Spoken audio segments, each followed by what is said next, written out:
오신환 의원입니다. 지금 국회에서의 인사청문회가 이미 문재인 정부 들어서 형해화되고 무력화된 지 오래됐습니다. 지금 기관에다가 자료 제출 요구를 하라고 하는 그것도 기본적으로 청문 대상자가 동의 여부를 해줘야 될 거 아닙니까? 그런 측면에서 전혀 동의가 되지 않는 상황에서 국민들은 청문회를 통해서 국무위원회 자질과 역량들을 평가하라라고 청문제도를 만들어놨는데 전혀 국회에서 그 역할을 할 수가 없는 지금의 상황에 이르렀습니다. 이런 측면에서 보면 이거는 여야의 문제를 떠나서 더군다나 국무위원 후보자 자체가 국회에서의 5선 국회의원을 했던 그런 분입니다. 그럼에도 불구하고 인사청문회를 이렇게 자료 제출하지 않아서 결국에는 무력화시킨 다음에 시간만 지나서 임명하면 된다라고 하는 이 문재인 정권의 오만과 독선이 지금 여기에 다다른 것입니다. 그래서 이 부분에 대해서는 반드시 자료를 제출받아야 된다 이렇게 생각합니다. 지금 야당의 여러 의원들이 지적한 그 사항에 대해서만이라도 그 문제가 불거진다면 저는 그 도덕성에 있어서 국무위원 자질로서 현격한 역량이 부족하다 이렇게 판단될 수 있다고 생각합니다. 지금 그 2004년도에 정치자금 관련해서 판결문을 보면 어디에도 그 1억 원의 그 사용한 내용이 공익법인에 제출했다라는 그 내용이 판결문에 없습니다.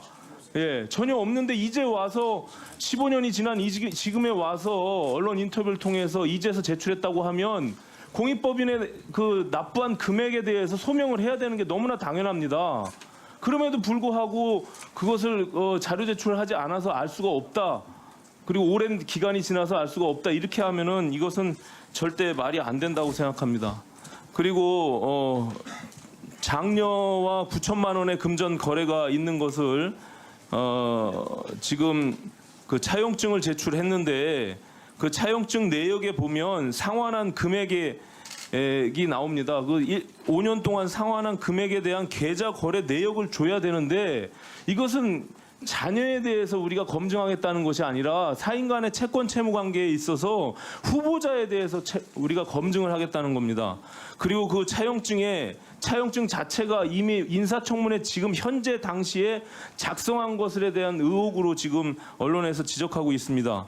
그럼에도 불구하고 당시에 천호동에 사는 주소지에 장녀가 기재되어 있는데 그 장녀의 천호동에 살았다라는 그 초본 자체를 제출하지 않고 있습니다. 또 한 가지는 정치자금법에 의해서 300만 원 이상의 경우 그것이 공개되게 되어 있는데 하루에 2012년 2월 17일 당일날 4명이 500만 원을 기부하게 됩니다. 같은 날짜에.